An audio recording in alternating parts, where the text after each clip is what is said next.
The spring of 2021 has been tragic in terms of game releases. Outside of Valheim, there have been and are very few games coming out this spring that are worth a damn. So let's talk about that. I'm Dan, and this is Sad Lad Salad, Episode 2, The Spring of Sorrow. Hey guys, welcome back. I could not make a video last week. It was big busy, and I just finished up midterms. So now I'm back. Do expect weekly. That's my goal, is weekly uploads. But I figured I'd put this guy out because it's a low effort gaming podcast, so why not? But yeah, I just wanted to go over this spring blows in terms of game releases. But I have 7 games that are pretty interesting to me that are releasing from March to June. I know June's not really spring, but nothing is releasing in April that I'm really looking forward to. Oddworld seems interesting, but I've never been into Oddworld, so it's not on the list. That's like the only one that I saw. I was like, that could be really good, but no.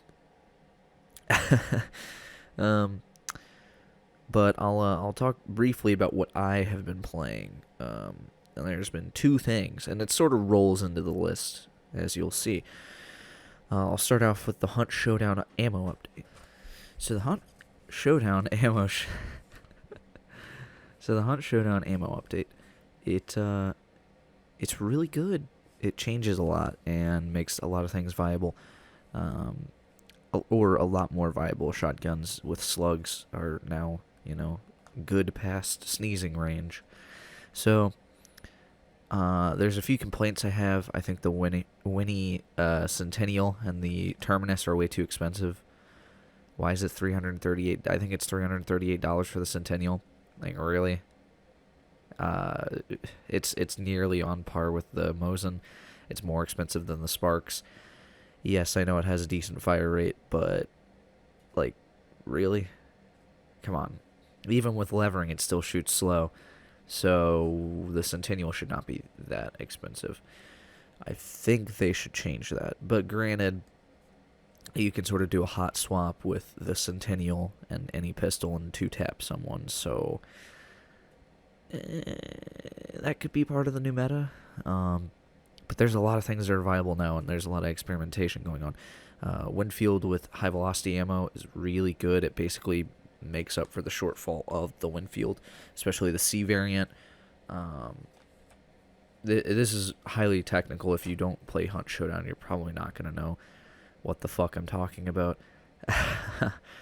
So I'll just briefly stay on this. I think Dragon's Breath is really fucking good. I've been using the Romero a lot. I'm a cunt hair away from unlocking slugs.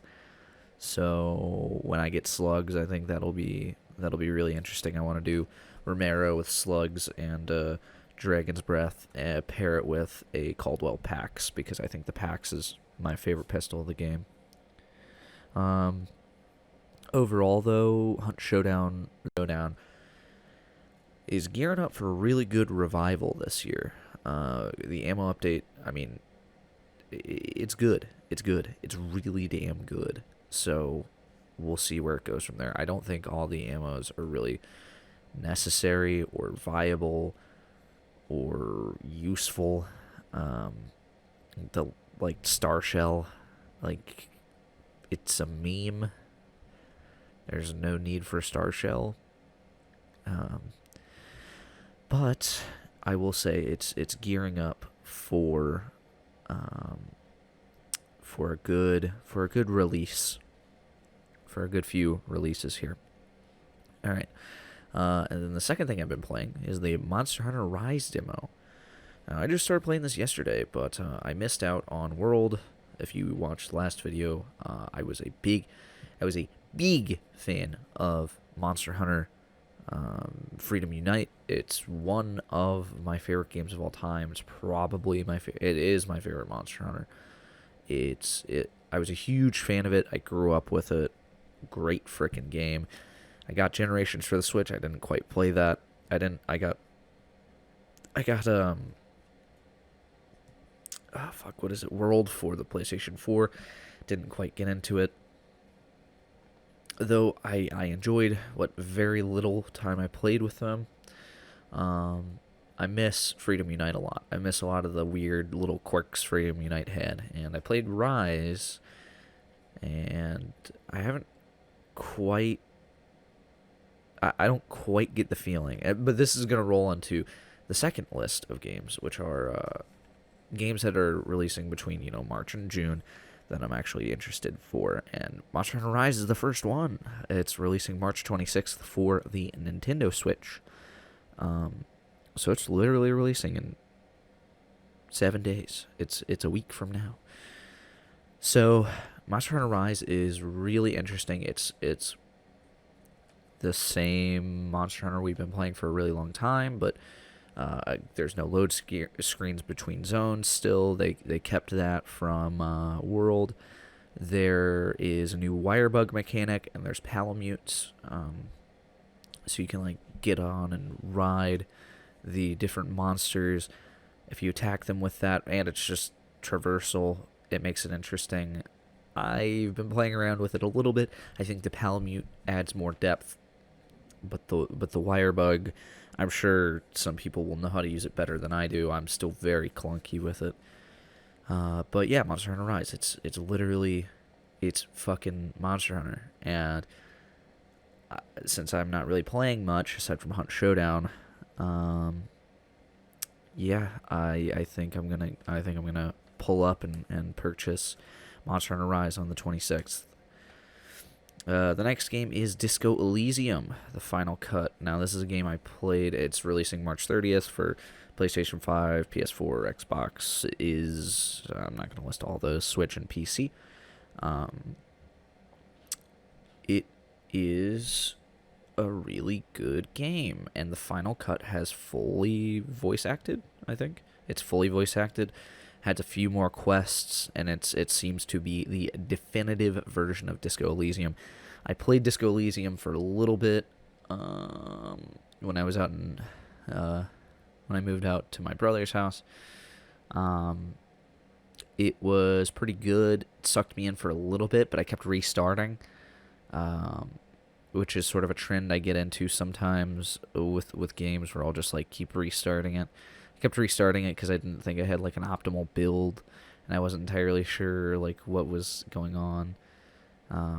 But it's pretty good. I think the political themes are pretty in your face. So if you're not into politics, you probably shouldn't play it.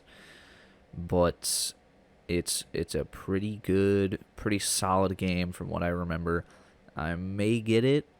If it's a free upgrade, there's no reason as to why I wouldn't play the final cut. But I really liked it. I liked what I played of Disco Elysium. So, hey, if you like CRPGs, you don't have to read as much on the 30th. So, yeah, Disco Elysium, pretty good game. The next game is Binding of Isaac Repentance. I saw that on the release list, which is on March 31st. I don't really know, I'm guessing it's just more Isaac. I'm guessing it's just more Binding of Isaac. Sort of like not Monster Hunter, but Binding of Isaac Afterbirth Plus. More Binding of Isaac is never a bad thing, so I'll stick around and look and see. It's my favorite shmup and one of my favorite roguelikes of all time. It's pretty good. But I literally couldn't find anything on Binding of Isaac Repentance. I saw an interview with Edmund McMillan about it, but I know it's Nicalis making it, so I don't know. I looked on YouTube and I just couldn't really, aside from a trailer, I couldn't really find anything. I assume it's just like Afterbirth Plus. It just adds a lot more, does a lot of things. Seems interesting, but I will keep my eye on it and probably watch a review or two when it releases. But more Binding of Isaac is never a bad thing. The next game is Hood, Outlaws and Legends. Hood Outlaws and Legends, releasing for the PlayStation 5, PlayStation 4, all the Xboxes, and PC on May 10th. It looks interesting. It's going to be like an asymmetrical multiplayer meme, sort of like For Honor, but it looks really reminiscent of like the AC Brotherhood style of online. It also looks like it's sort of reminiscent of Payday 2. You're like robbing people and doing cool stuff. I don't know, man. Hood Outlaws and Legends look really interesting, and I'm keeping my eyes on it. It is a sort of a double A game. I don't think it's going to be full $70.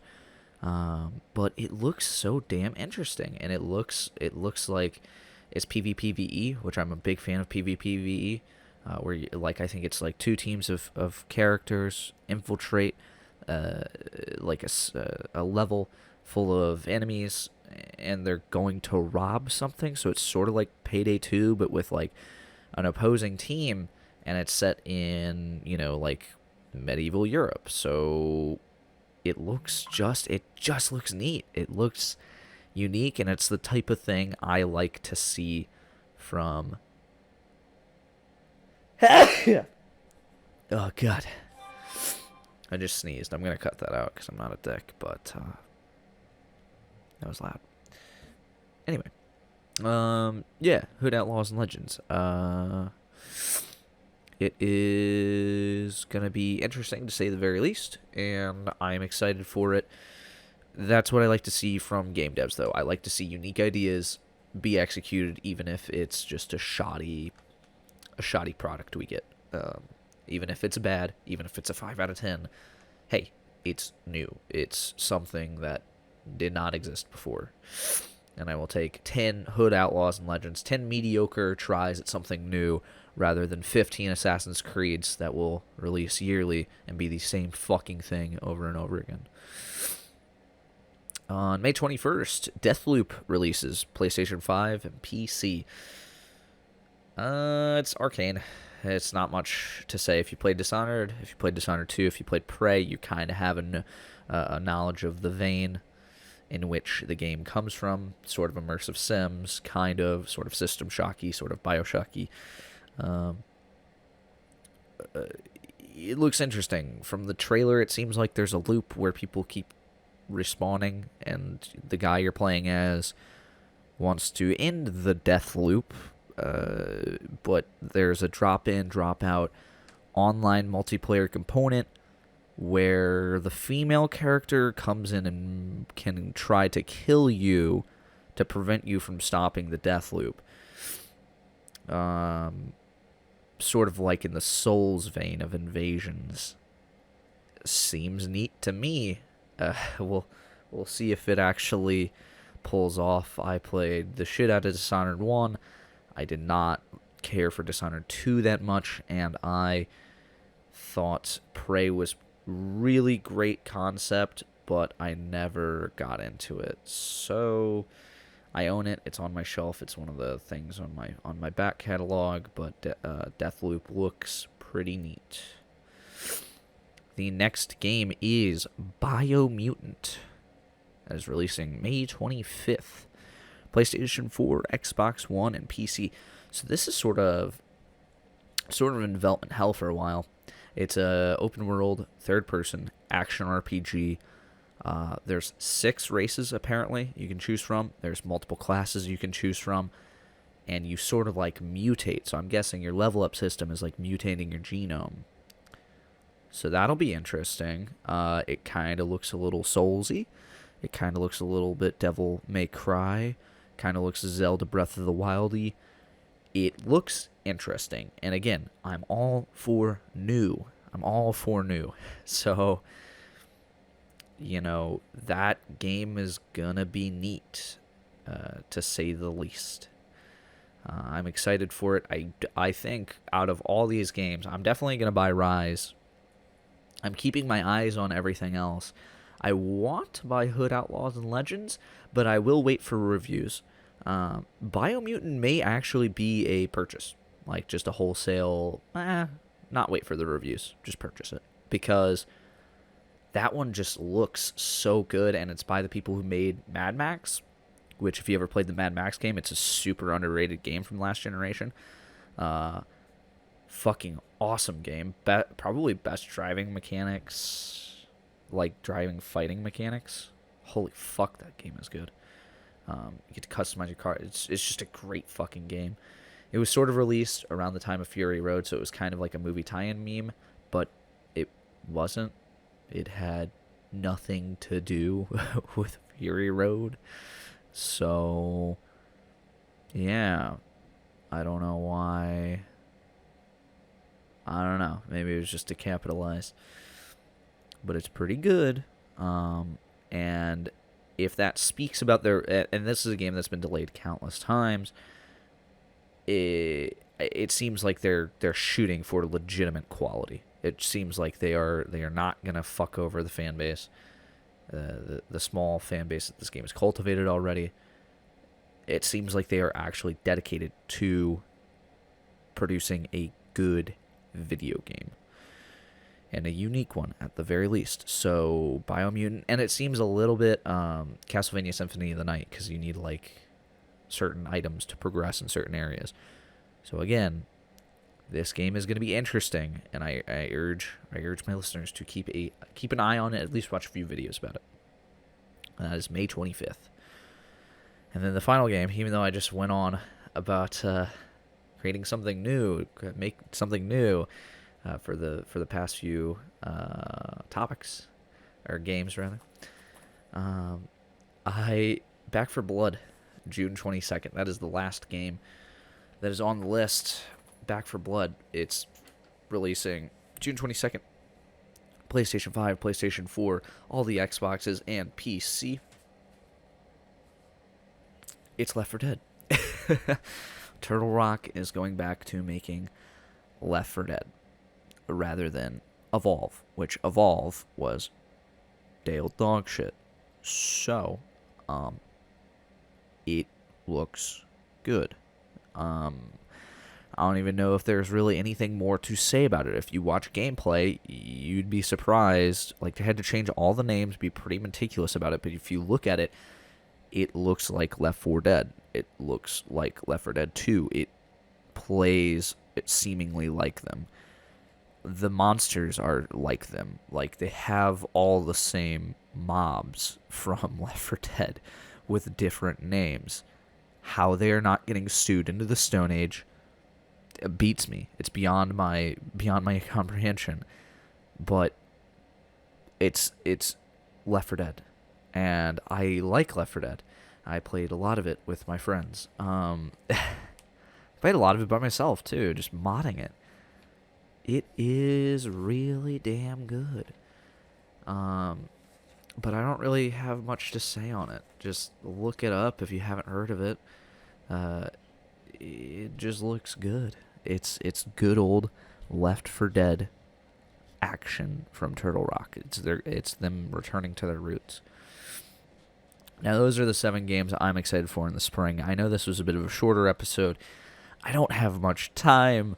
I have a lot to do today, and I am way ahead of schedule. So this was supposed to be a 45-minute podcast, but I really don't have too much to say on these games. So I'm going to leave this as just a short-ish, shy of 20-minute podcast because you guys have better things to do than listen to a 21-year-old ramble about video games. So I'm going to leave that there. I will be uploading weekly, hopefully, consistently.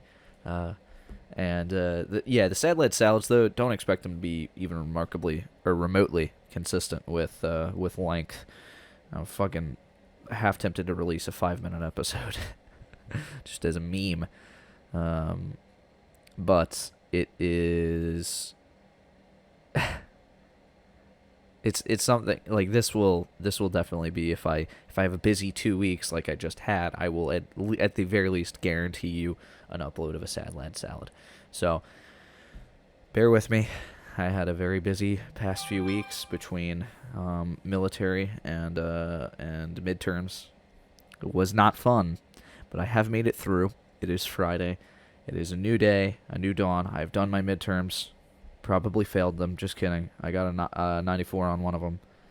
yet to see what econ got. But seeing as I've taken the class already, it's just the school I transferred to told me to go fuck myself and not count the credit. And I got an A in the class, mind you. It's just like they put me in the same level of econ I was, except this time it's intermediate rather than intro. I've already learned it, so I should be fine. I should be fine. But that's enough about me. Let me hear about you guys in the comments below, and I will see you guys in the next episode. Goodbye.